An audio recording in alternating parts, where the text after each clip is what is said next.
first, let me mention that next month, Nana's our speaker in August on revolutionizing sales with funnels. So you're not going to want to miss that.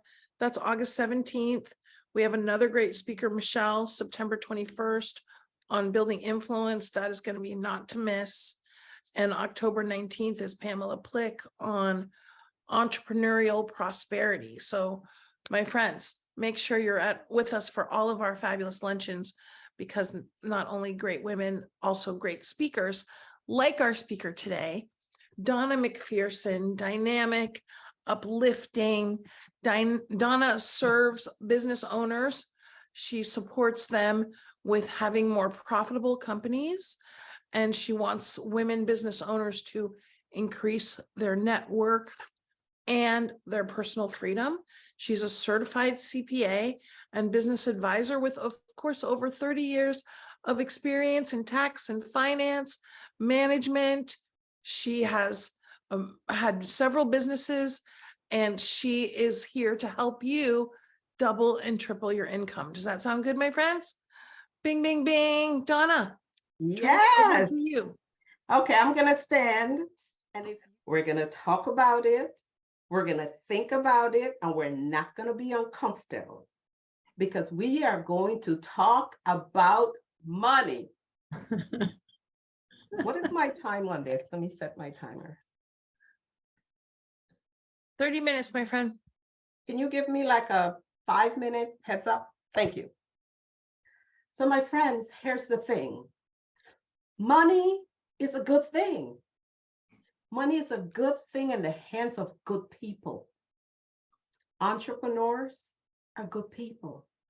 Business owners are good people.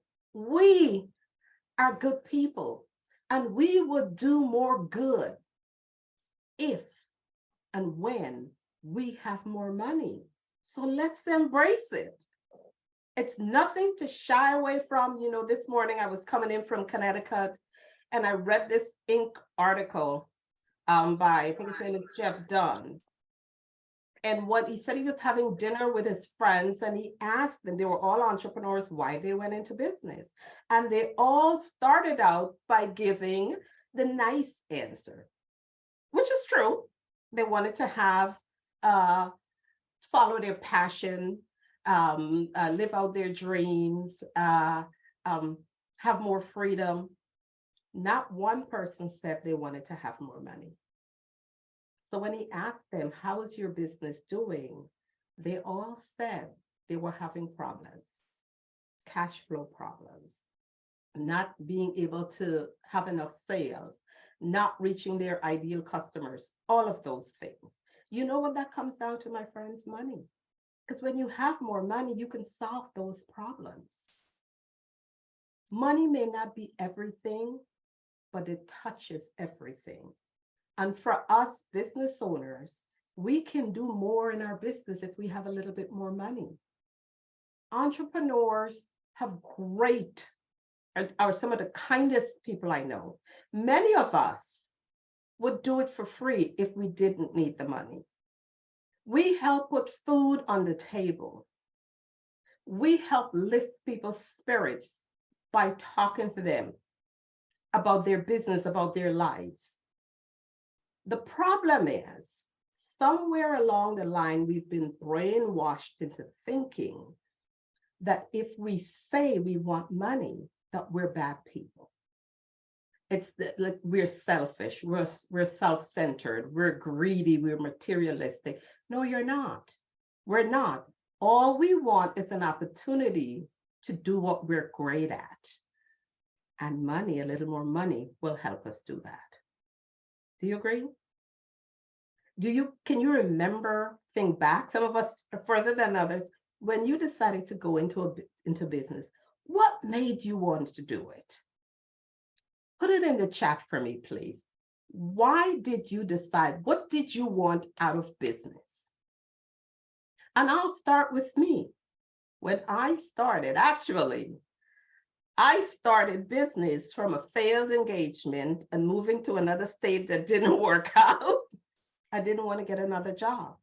But once I started and I realized the freedom, I knew it's where I wanted to be.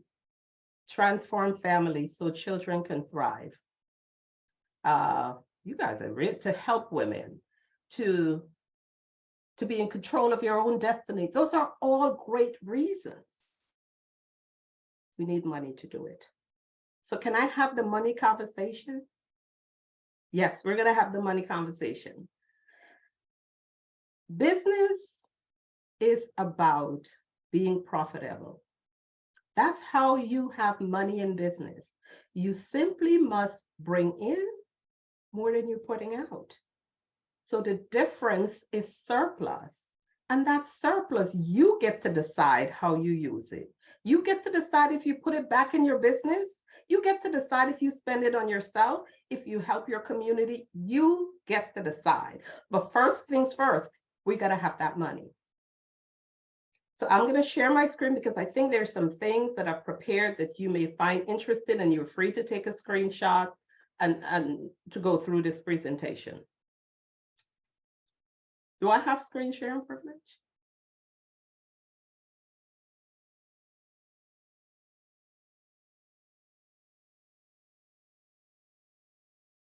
Can you see my screen? I can't.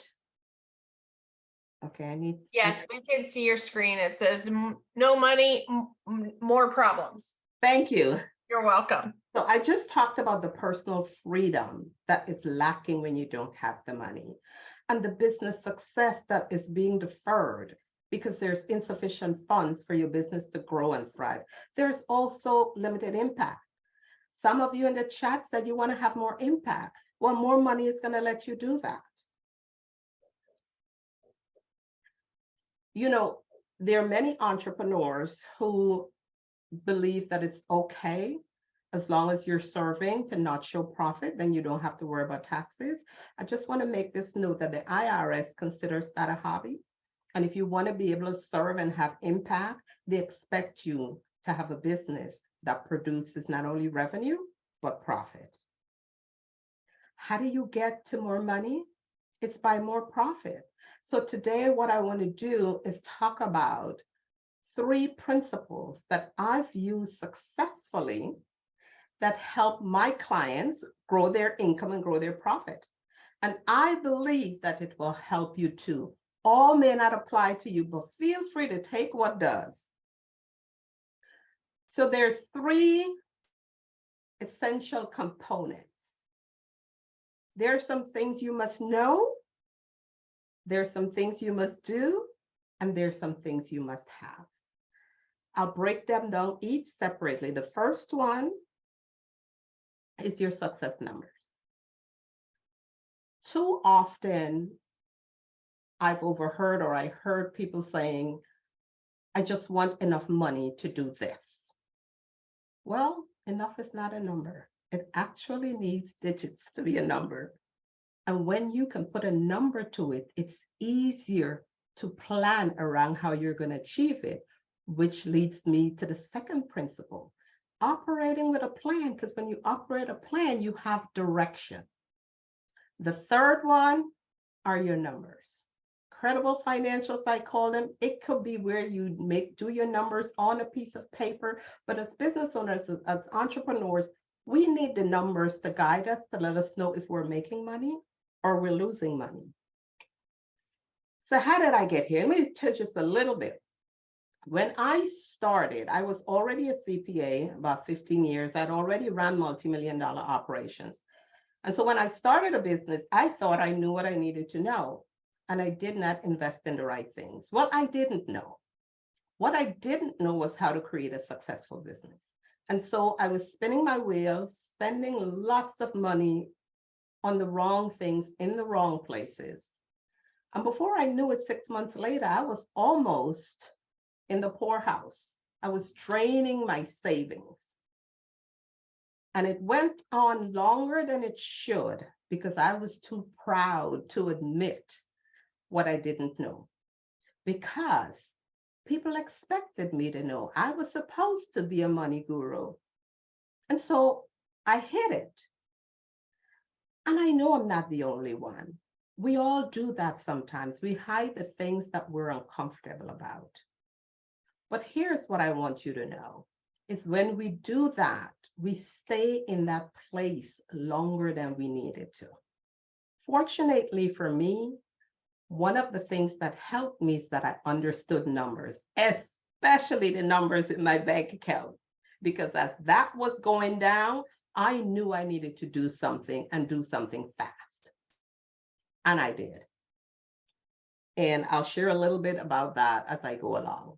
But one of the things that I did, I needed to be clear that I understood the number I was going after. What did I want from my business? Well, I knew I wanted to replace my salary and the benefits and the vacation and to be able to pay my taxes. And so I'm going to challenge you to think about what is your number and what is included in your number.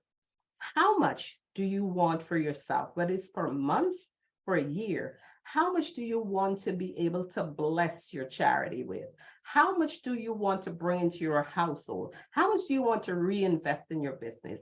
Because when you know that number, it adds purpose to your work, to how you serve. You know when to say yes and when to say no, because if it's not going to get you closer to your number, you may not want to say yes, especially if it's going to take resources. Which leads me to the second one. This is one of my favorites because too often it's so easy to follow somebody else's plan because they have an idea for you or for us.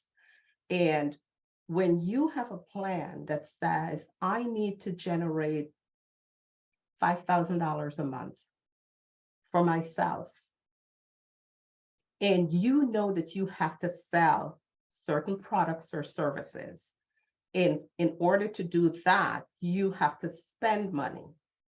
If you're going to spend in marketing or in having somebody do the work for you, you have to be able to account for that and back that out of the revenue and look at what the difference is that's going to come to you. Here's what I often see happen. Sometimes people assume that if they sell something for $2,000, they can start spending because they're getting $2,000 in revenue. And we all know that that's not the case because it costs us to generate that revenue. And if we're not taking into consideration what it's costing us, I see some nodding of heads. You know, if you're not taking into consideration what it's costing you and you're paying out, you could end up with nothing. So if you want more freedom, you want more money or more owner independence, we need to have a plan that will enable us to do that. Another thing that the plan does is it stops you from being the type of promiscuous entrepreneur who buys everything that somebody is offering, because you're going to look at your plan and say, do I need this resource? And if I don't need this resource, maybe I shouldn't spend the money, because it's not all about making money and spending money. It's about keeping money so we can fulfill our goals, our dreams, our desires. And what helps us do that is when we have financials that we can track. Simple financial report, like a profit and loss that says, I generated this much, I spent this much, I have this much left over. Is that what I wanted? Was that part of the plan? If it's not a part of the plan, then you can change it. The only thing is you have to look at the numbers a little more often than once a year at tax time. We have to look at the numbers every month, sometimes every week, every quarter, however you need to do it for you. That's what you do, just so you can make sure that what you're doing, the investment that you're making in your business, the energy that you're giving up is giving you what you want. I'm going to stop share for a minute because what I realize is when I'm sharing, I cannot see you and I want to be able to see you. So does that resonate with anyone? Do you see how a plan can help you really add more direction and purpose to what you do? Yes. So what I want to do now, I can go through the theory, but what I want to do is share with you 2 people that I've worked with and how these actually apply. And so if there are pieces of it that apply to your situation, feel free to make a note of it and ask me more about it later. I'll give you my contact information. And because Katarina is such a great friend and resource, if you'd like to speak with me about your business, I will do it happily and freely at no charge. So let me continue with this.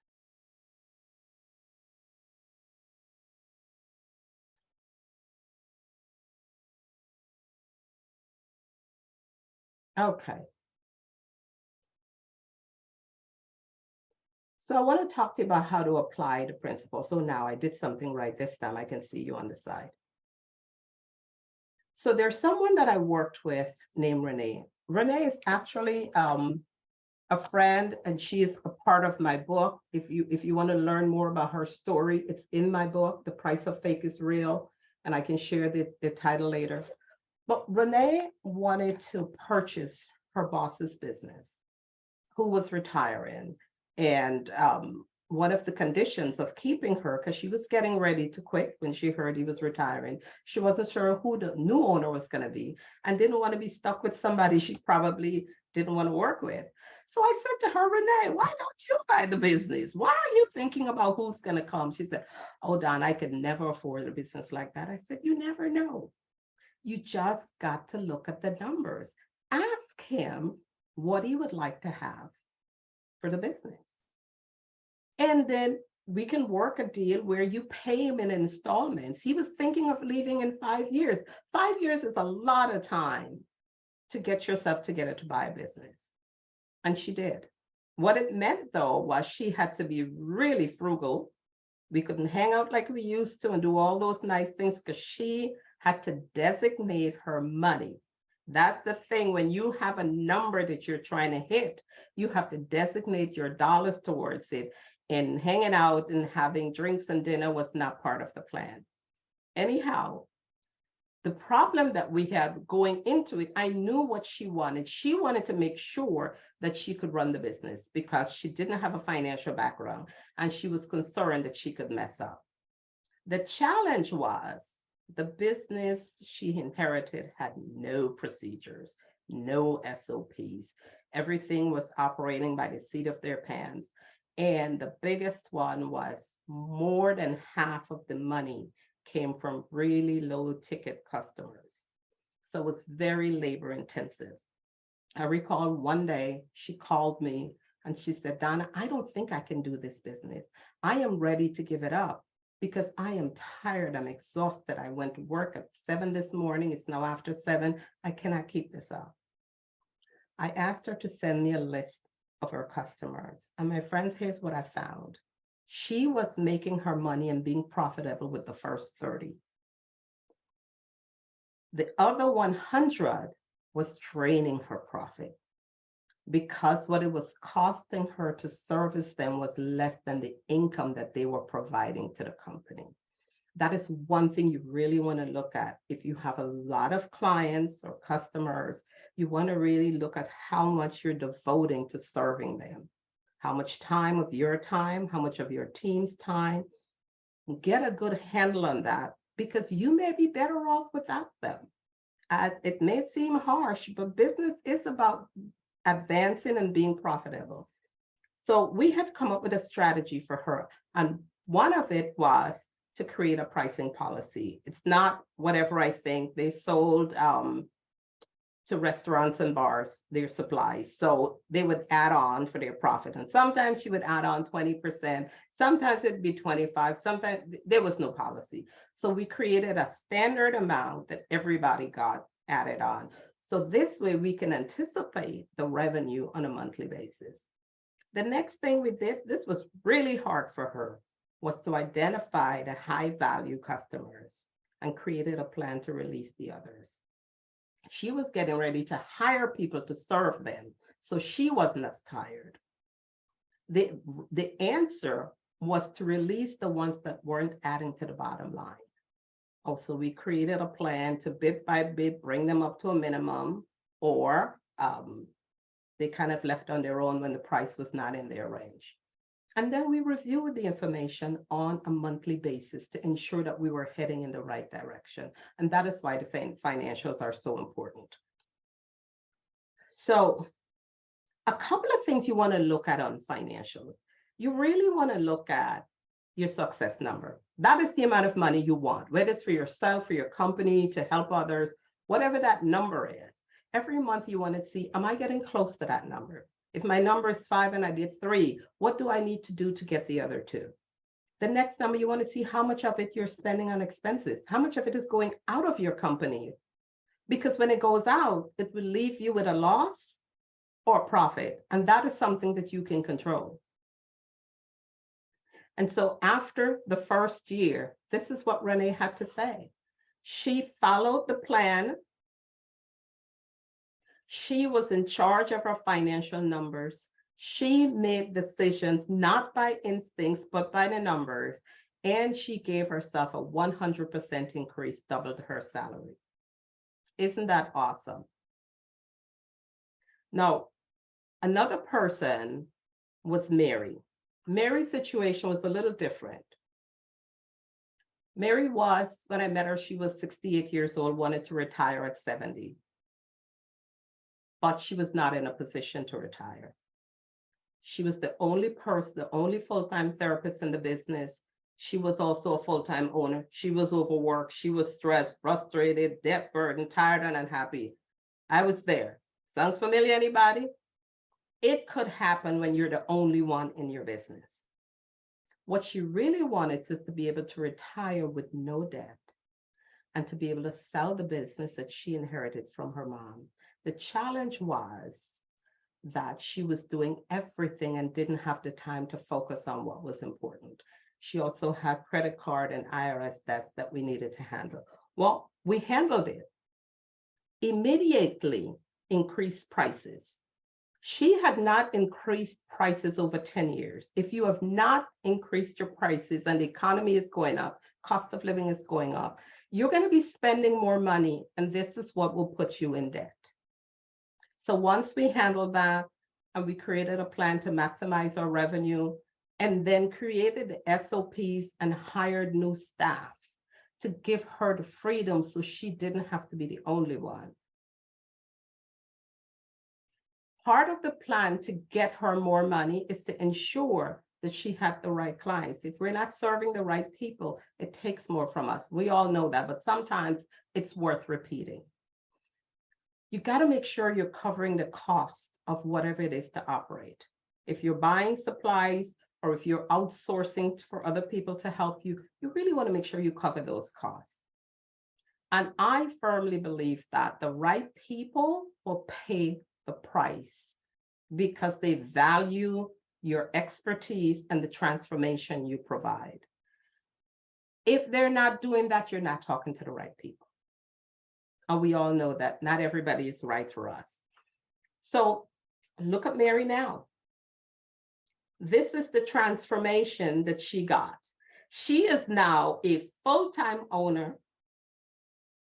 Now she's now a full-time CEO. She's a supervising therapist. She works 1 day a week in the business for people she's been seeing for a long time, are fond of and not ready to let them go. She enjoys more income. She is now debt-free. This is the 3rd year. We didn't make it in 2, but 3 isn't that bad either. She has more freedom and her business is prepped for sale because it has the SOPs and it has the higher income and she is highly profitable.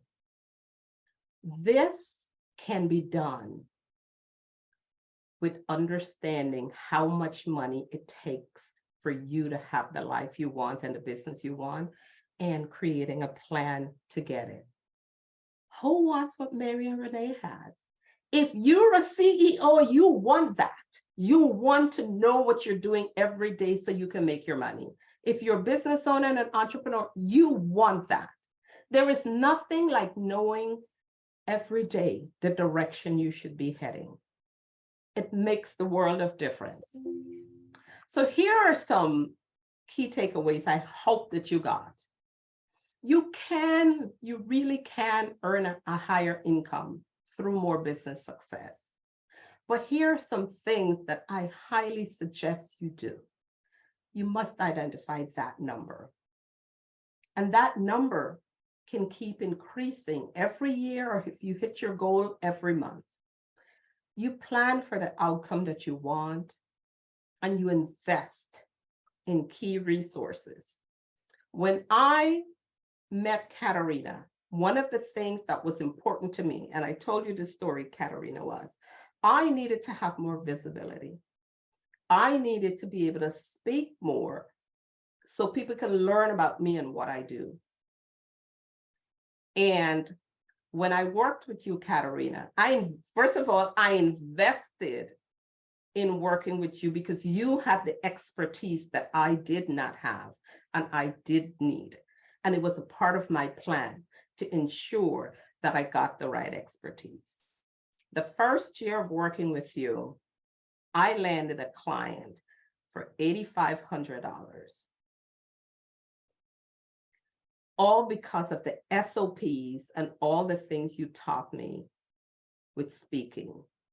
And it keeps getting better because I keep using them. And that's the thing about investing in the right resources. It becomes a part of who you are and how you operate if you're seeing successes with it. If it's not successful, you let it go. But mine is, so I kept it. So I say that anything is easy when you don't know. When you know. Anything is easy when you know. And if you don't know, I'll say what Snoop Dogg says, you better ask somebody. But don't just ask anybody. Do what I did. Ask somebody who knows and who can teach you and mentor you so that you can have what's missing for you to have the business of your dreams and the life that you want and deserve. Thank you. Now, if you want to connect with me, here are some ways you can connect with me. If you scan the QR code, I think you can from the screen, let me know. Otherwise, I'll give you my information. You can connect with me. Or I also created a case study video where I talk about how you should plan for the profitability that you want. And if you cannot pick that up off of there, the URL for that is profitmorewithdonna.com. That is profitmorewithdonna.com.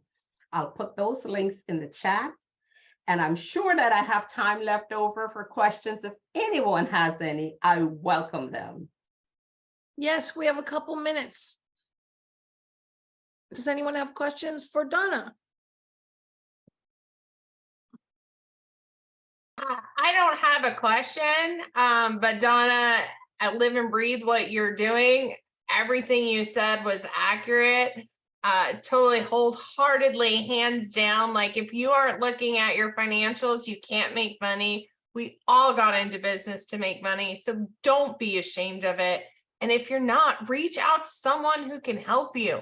Because that's a lot of time, effort, and energy to not build your personal wealth. Thank you, Krista. Hi, my name is Jody, and I loved your presentation. Thank you so much. It was so dialed in. Who are your ideal clients? Who are you? Who would you like? Oh my God, just give me these people for every day and I'm happy. Thank you for asking. My ideal clients are people who've been in business for at least 3 years and are unsatisfied with where they are right now. Do they have to be profitable? No. Part of the reason that they're not satisfied, it could be because they're not having the profit. It could be because they're spending way too much time in their business and they're not seeing the results. And it could be that maybe they're not selling things at the right price. So I can help them figure out why their business is not returning to them what they expect. Thank you, Donna. That was outstanding presentation. what I love about you is not only are you super smart, but you have so much passion for what you do, and that comes through in every presentation and every conversation, because you always have so much passion, Donna. Thank you.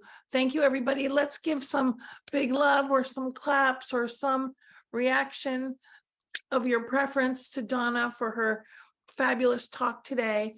And Donna, I got the QR code and it did work to do that online, so that's great. And if anybody wants to connect with you, everybody, please do connect with Donna, because she has massive value for you. Thanks, Donna. Thank you so much.